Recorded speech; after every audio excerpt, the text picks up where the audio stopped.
olamiz. So'ngra yopiq burchaklarini chiroyli qilib kesib olamiz.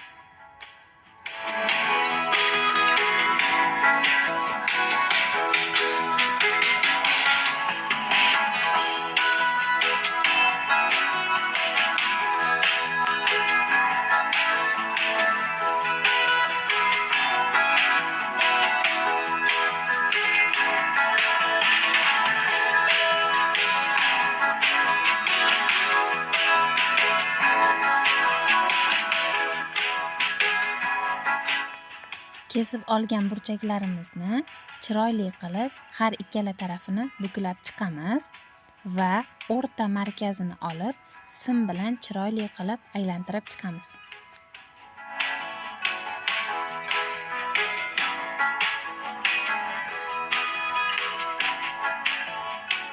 Aylantirib chiqqanimizdan so'ng gullarimizning chekka qismini oysimon qilib kesib chiqamiz.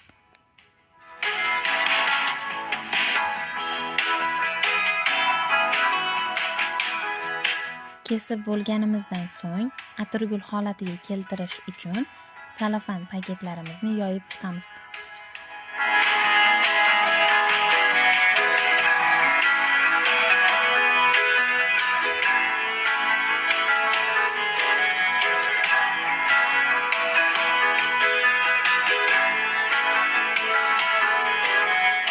Mana hurmatli o'quvchilar, gulimiz tayyor bo'ldi va uni poyasini va bargini yasash uchun rangli salafanlarimizdan foydalanamiz.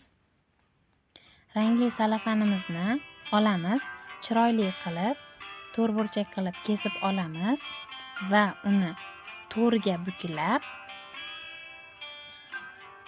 atirgulimiz uchun barg yasaymiz.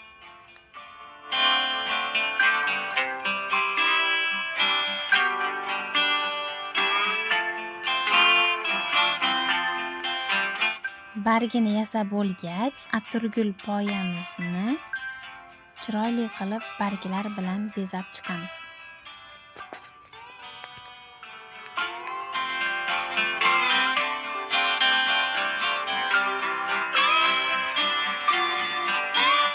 Mana hurmatli o'quvchilar, bizning yasagan atirgullarimiz tayyor bo'ldi.